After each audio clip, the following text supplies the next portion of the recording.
Welcome to Good Advice Givers, the podcast where real stories meet real solutions. Whether you're leveling up in life, navigating your hustle, or simply looking for wisdom that works, you're in the right place. We bring you straight talk, actionable tips, and uplifting conversations to help you grow in mindset, money, and motivation. Don't just listen, tune in weekly, download your favorite episodes, and if you love what you hear, donate to support the mission. Your support helps us keep sharing the good advice that changes lives. We're building a community of thinkers, doers, dreamers, and believers, and we want you in it.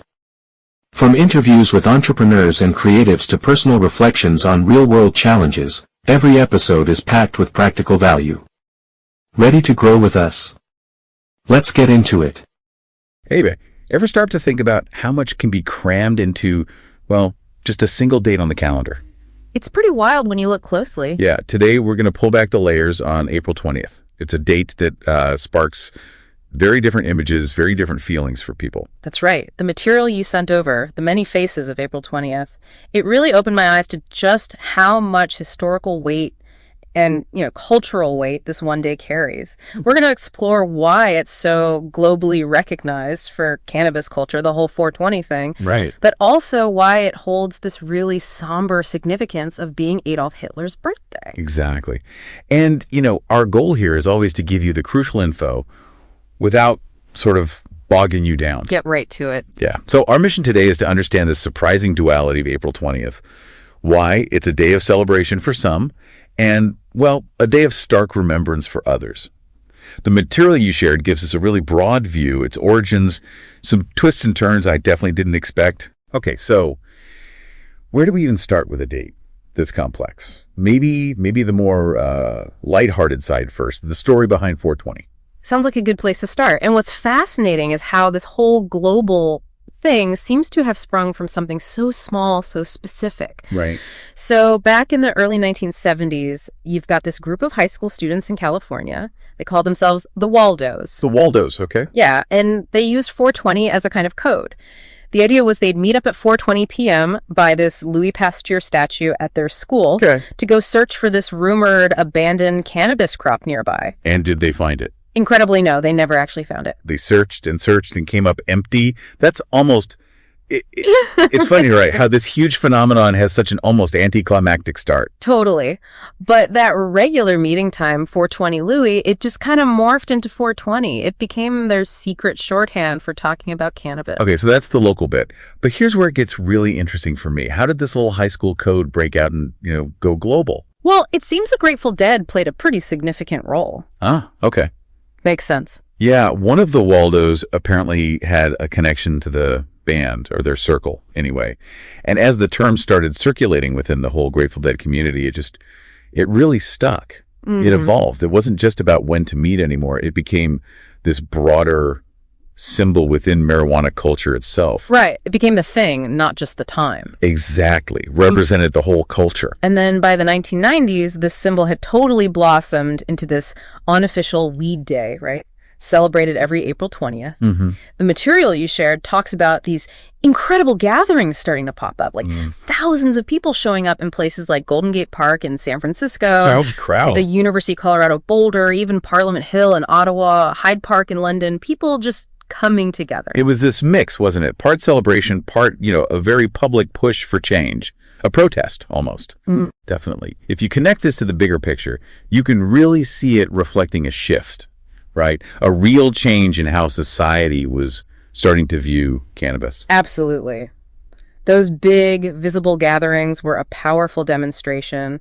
It showed a growing movement that was pushing for legalization, celebrating what many saw as the plant's benefits. Okay, now fast forward to today. Things have changed a lot.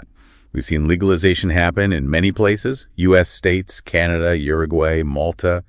How has that massive shift influenced the way 420 is well observed? Well, what's intriguing, I think, is this transition. It went from something that felt a bit like civil disobedience. Right, like sticking it to the man. Kind of, yeah. To something much more mainstream. Right. Now, don't get me wrong, advocating for policy reform is still a key part of April 20th. Okay. You've got groups like MPP Marijuana Policy Project and NORM-LML, the National Organization for the Reform of Marijuana Laws. They're still actively using the day to push for things like federal legalization in the U.S. or addressing the, frankly, huge racial disparities in cannabis arrests. That's crucial work. Absolutely, and expungement, getting records cleared.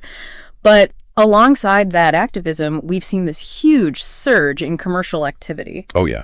The material you put together really hits that hard. It feels like every cannabis company, dispensary, heck, even companies that have nothing to do with cannabis are trying to, tap into the 420 buzz. Totally.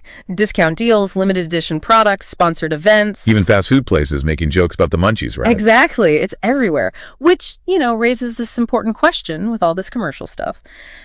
Is the original spirit, the activism, getting lost? Yeah. Diluted, maybe? Some longtime advocates definitely feel that way. But, others might argue it's just a sign that cannabis is becoming more accepted, more normalized. Well, it's complicated, a definite evolution. Absolutely. Okay, so let's take a sharp turn now, a really sharp one, to the other major association with April 20th, Adolf Hitler's birthday. It's a jarring contrast, to say the least. It is. Very jarring. Born April 20th, 1889. Hitler's legacy is just one of immense devastation. His central role in starting World War II, orchestrating the Holocaust. The systematic murder of over 6 million Jews. Yes. It casts this incredibly long, dark shadow over the date. In many historical contexts, academic contexts, it's just a solemn reminder of, the terrible consequences of unchecked hate and totalitarianism. And disturbingly, the material you shared points out how April 20th has actually become a focal point for neo-Nazi and white supremacist groups today. Yeah, they try to use it. They see it as a symbolic day for rallies, for spreading their hateful messages. It really is. And what's particularly troubling is how this date has been linked, however indirectly sometimes, to acts of violence. Yeah. Most notably, the Columbine High School massacre. Right, 1999. Tragically, it happened on Hitler's birthday. And while, as the material notes, a direct link proving the shooters were neo-Nazis wasn't definitively established. Right, it wasn't clear-cut. The timing itself just led to so much speculation, didn't it? Yeah. About their motivations, maybe wanting shock value. Exactly. It added another layer of horror to an already horrific event. It's a chilling connection, even just to consider. It really is. The information you provided also touches on how the world responds to this misuse of April 20th. Yeah. Particularly in Germany, where, any public display or a positive mention of Hitler is illegal. Yeah, strict laws there. And organizations like the Anti-Defamation League, the ADL, they actively monitor for hate group activity around this time. And Jewish organizations often use the date for Holocaust education efforts. Right. Kind of counter-programming the hate. Precisely. It really brings that stark duality of the date right into focus, doesn't it? On one hand, you have this growing, global, often cheerful celebration around cannabis. Yeah. And on the other, a date that carries immense historical pain and is actively exploited by groups promoting hate. It really makes you think, how can one single day hold such wildly different meanings for different people? It's kind of mind-bending. And the material you compiled, it actually looks at other notable events and birthdays on April 20th, too, which was quite a surprise. It is a surprisingly busy day. When you look beyond those two, dominant narratives, you find this really diverse mix. Like who? Well, people born on April 20th include George Takei. Oh, wow. Sulu. Yeah.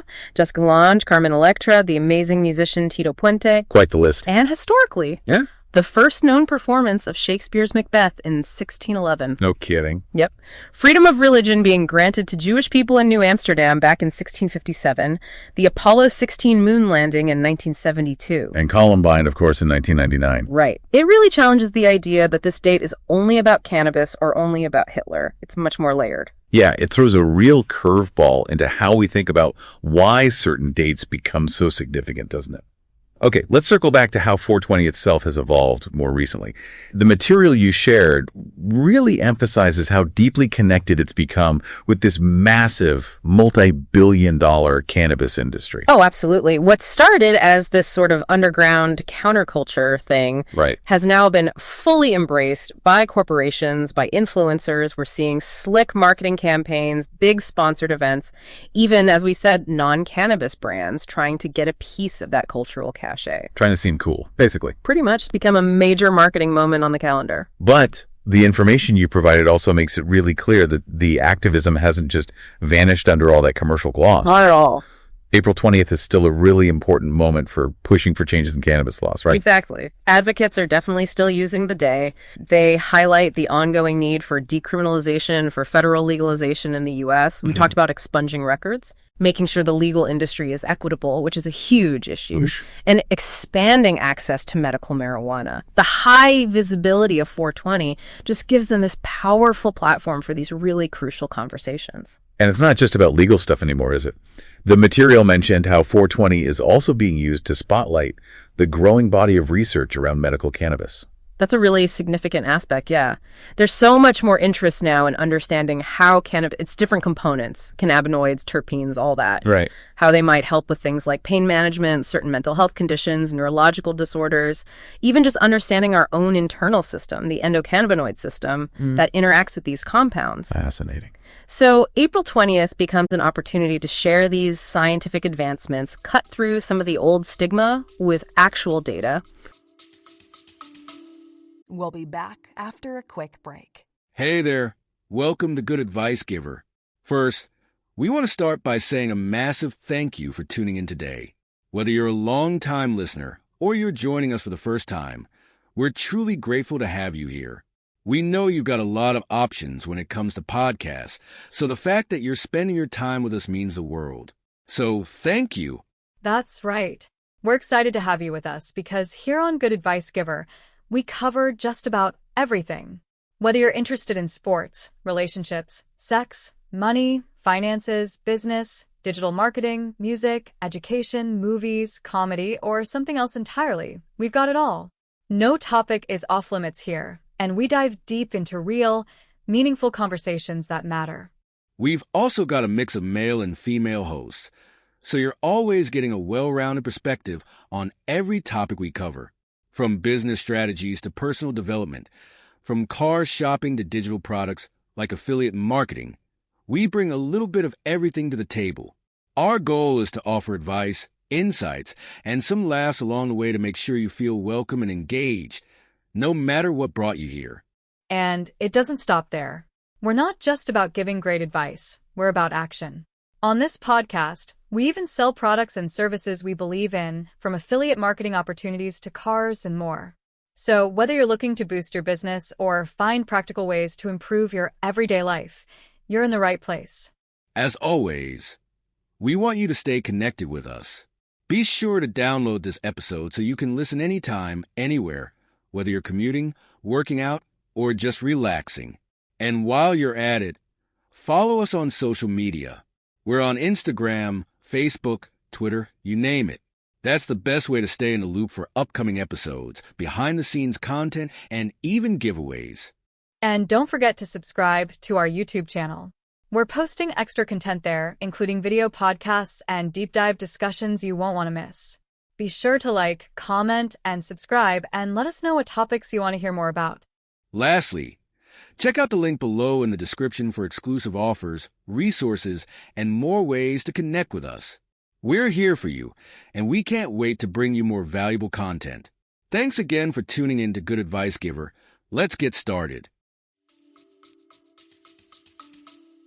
Plus, you just can't ignore how much 420 is just part of pop culture now. Oh, totally. The info you shared lists so many musicians practically synonymous with cannabis.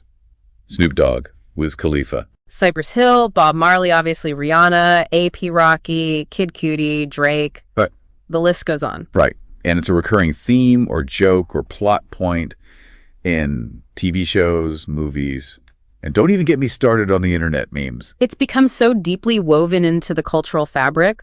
All those mentions, whether it's in song lyrics or, a funny scene in a movie, they all contribute to the ongoing normalization of cannabis. And it just further cements 420's place in the mainstream consciousness. Now, this next part of the material you put together I found really interesting. The whole complex relationship between faith, religion, and 420. It's definitely not a simple picture. No, it's really quite nuanced. On one hand, you have many mainstream religions, historically at least, expressing opposition to cannabis use, often citing concerns about, impairment, potential for addiction, things like that. Catholic Church, Baptist, Orthodox Jewish streams, mainstream Islam. Okay. But then you also have religious traditions with really deep historical connections to the plant. Like Rastafarianism. Exactly. For Rastafari, cannabis, or ganja, is considered a sacred herb used in reasoning sessions to aid meditation and spiritual insight. And others. Well, some Hindu sects, particularly those devoted to Shiva, have used cannabis in rituals for centuries. There's even mention in some ancient Taoist texts about its potential medicinal and maybe spiritual application. Wow. It really highlights the incredibly varied ways humans have interacted with this one plant throughout history across totally different belief systems. It does. And the material you shared points out that there's actually an increasing amount of dialogue happening now between different faiths. About what? About the ethical considerations of cannabis legalization, particularly around social justice, criminal justice reform. Tying back to those disparities we mentioned. Exactly. It's a really important conversation to be having, especially considering how past drug policies have disproportionately harmed certain communities, often communities of color. So, taking this global now, how does all this play out around the world? The information you compiled gives a bit of a snapshot, right? How 420 is observed or maybe not observed in different countries. Yeah, it varies quite a bit, as you'd expect. In Canada, for instance, where cannabis is fully legal nationally, Right. Point 420 has become quite a large community gathering day. It's part celebration, part still a moment for political engagement, talking about how the legal system is working or not working. Okay. What about the Netherlands? Amsterdam's famous for its coffee shops. Interestingly, they don't have huge formal 420 celebrations in the same way, but they definitely see an uptick in cannabis-related tourism around that time. It's more of an ongoing culture than a single peak day, perhaps. In Jamaica, given the Rastafari connection. There, it tends to blend more seamlessly with Rastafarian spiritual practices. It doesn't have the same kind of commercial recognition you see in North America. In Germany. In Germany, the focus tends to be more on policy reform discussions and highlighting advancements in medical cannabis, which is legal there. Gotcha. And then there are places where it's completely different. Oh, yeah. Countries with emerging cannabis economies, maybe like Mexico or Thailand or South Africa, they might be slowly seeing 420 introduced as a concept. But in nations with very strict drug laws, Singapore, Saudi Arabia were mentioned. Yeah. Even acknowledging 420, certainly celebrating it publicly, could carry really serious legal consequences, punishable offenses. It really just demonstrates how much local cultural norms and, crucially, the legal framework shape the meaning and the actual observance of the state globally. Okay, we have to circle back, though, to that darker aspect. It feels unavoidable. The tragic connection to the Columbine massacre and the way extremist groups have sort of co-opted April 20th. This is a really critical piece of the puzzle if you want to understand the full weight of April 20th. The Columbine High School shooting was just horrific, a generation-defining tragedy for many. Absolutely. And the fact that it occurred on Adolf Hitler's birthday just immediately led to this intense speculation about the shooter's motivations. Were they neo-Nazis? Was the date deliberate for that reason? Even though, as we said, that direct link wasn't definitively proven. Correct. But the association was made very publicly, very quickly. And the information you provided really emphasizes the lasting impact Columbine has had on how we think about school safety, obviously, gun violence debates in the U.S., mental health awareness. It's a tragedy that continues to echo. And unfortunately, as we touched on earlier, April 20th has also become this date that white supremacist and other extremist groups have latched onto, precisely because of the Hitler connection. Yeah, they see it as a day to rally, to commemorate him, to promote their ideologies.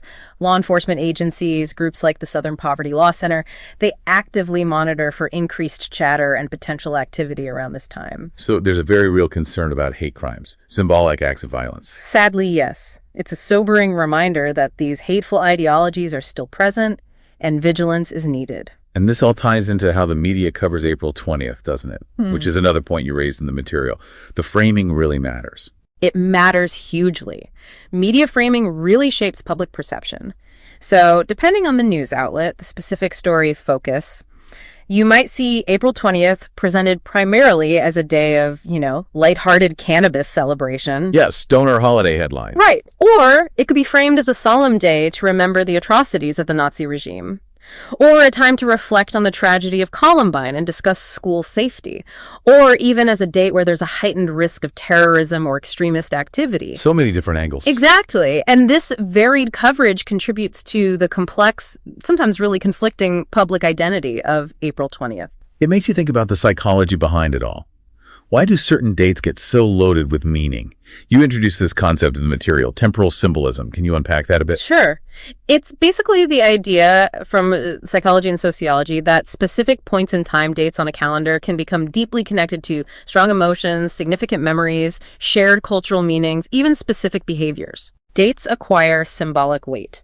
April 20th is a really powerful, if complicated, example of this.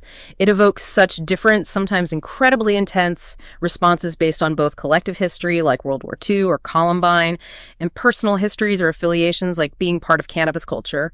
Like other dates we think of, maybe 9/11 or December 25th or July 4th, they carry this heavy weight of shared experience and symbolic meaning. Precisely. Though April 20th is maybe unique in having such starkly opposing meanings attached to it simultaneously. Which leads us right to this central question that the material raises. Can April 20th, or maybe should April 20th be reclaimed or somehow redefined? It feels like a real ethical tightrope walk. It really is. There are arguments on both sides. Some argue for reclaiming it, saying, look, the meaning of dates can evolve. They might point to Juneteenth in the U.S., a date marking the end of slavery, which has gained much broader recognition and celebratory status over time. Maybe 420's positive freedom-oriented aspects can eventually overshadow the negative. Okay, that's one perspective. But then there's a strong argument for caution. People warning against letting, celebratory commercialism, the fun side of 420, completely overshadow or erase the memory of the very real tragedies and the hateful ideologies also tied to the day, that we risk trivializing horror. Right. That feels important too. And the material you shared highlights some interesting middle ground approaches emerging. Things like dual observance events trying to hold space for both celebration and solemn remembrance, or community education initiatives, really talking about all the meanings. Digital literacy efforts, too, helping people navigate the different narratives they see online. It sounds like a really complex issue with absolutely no easy answers. Definitely not. Ultimately, I think this deep dive into April 20th really reveals it as a date of profound duality. It embodies celebration and sorrow, freedom and hate. It just underscores the incredibly intricate ways that we as a society create meaning, remember history, and grapple with difficult legacies. So here's maybe the final thought to leave our listeners with. Considering all these diverse, often really conflicting meanings tangled up in April 20th, what responsibility do we have? As individuals, as a society? How do we shape the narrative, the observance of a date like this? Is it even possible for one single date to hold such drastically different significance long-term? Or will one meaning eventually just sort of win out in our collective consciousness? That's a powerful question. Definitely gives you a lot to consider. It does. I really encourage you, our listeners, to reflect on the different facets we've talked about today. Maybe explore further some of the history, the cultural movements that stood out to you. Yeah, there's always more to learn. Well, thanks for taking this deep dive with us into the many, many faces of April 20th. My pleasure. It was fascinating to explore. Until our next exploration. Welcome to Good Advice Givers, the podcast where real stories meet real solutions. Whether you're leveling up in life, navigating your hustle, or simply looking for wisdom that works, you're in the right place. We bring you straight talk, actionable tips, and uplifting conversations to help you grow in mindset, money, and motivation. Don't just listen, tune in weekly, download your favorite episodes, and if you love what you hear, donate to support the mission. Your support helps us keep sharing the good advice that changes lives. We're building a community of thinkers, doers, dreamers, and believers, and we want you in it. From interviews with entrepreneurs and creatives to personal reflections on real-world challenges, every episode is packed with practical value. Ready to grow with us? Let's get into it. Every day you just want to say, Happy Easter Day. You're just ready and really for all the things that come along with it. And this year it just happens to be on 420. And everyone is here for the things that they are trying to figure out today. And bless the Lord for the story and the history of what comes along with 420 in all of its glory. I know that you are going to be here today, tomorrow, the next day, tuned in, listening to the good advice givers. And if I were you, I would definitely partake in such a day that allows everyone to have a good time and allows everyone to understand that today is the day for you to bless yourself, to bless others, to give and share. And even the Indians had what they call the peace pipe, and they puffed, and they passed. Now, if you were going to celebrate today, 420, make sure that you do it so in moderation. Do it well, you know. They say that, you know, anything is too much is too much, but do it in moderation. Do it to capacity. Make sure that you get all of what you're trying to get out of the situation, and love one another, and understand that, like Jerry Springer, these are my final thoughts. So if you would, if you could, just come with us and share with us everything that you do, everything that you have done, so that we all can get along. And think about it. It's just something that needs to be done. I'm glad to be here, and thank God for 420. And for all of you people who are like Nazis or something and celebrating like Hitler's birthday, just think about who cares about that this day and age, you know. It's more about 420 celebration of like partaking in cannabis and the legalization of, let's say, what, marijuana. You got so many names. Just know that we all are in love with Mary Jane. Thank you for tuning in, and this is me signing off. Thank you. Today is your lucky day. Today is the day that our $3 website works for you, paying you directly to your PayPal daily. Imagine $3 ongoing continuous payments to your PayPal account. Imagine falling asleep and waking up to $300 in your PayPal account. How would this make you feel? How could this help you? What bills could you pay? What kind of fun could you have? What does that retirement look like now? All for a one-time payment of $3. This website is DFY done for you, fully built and completely hosted, and never stops collecting payments for you. You have spent $3 on coffee on a regular, but that coffee won't help you create multiple streams of income. Click the link below.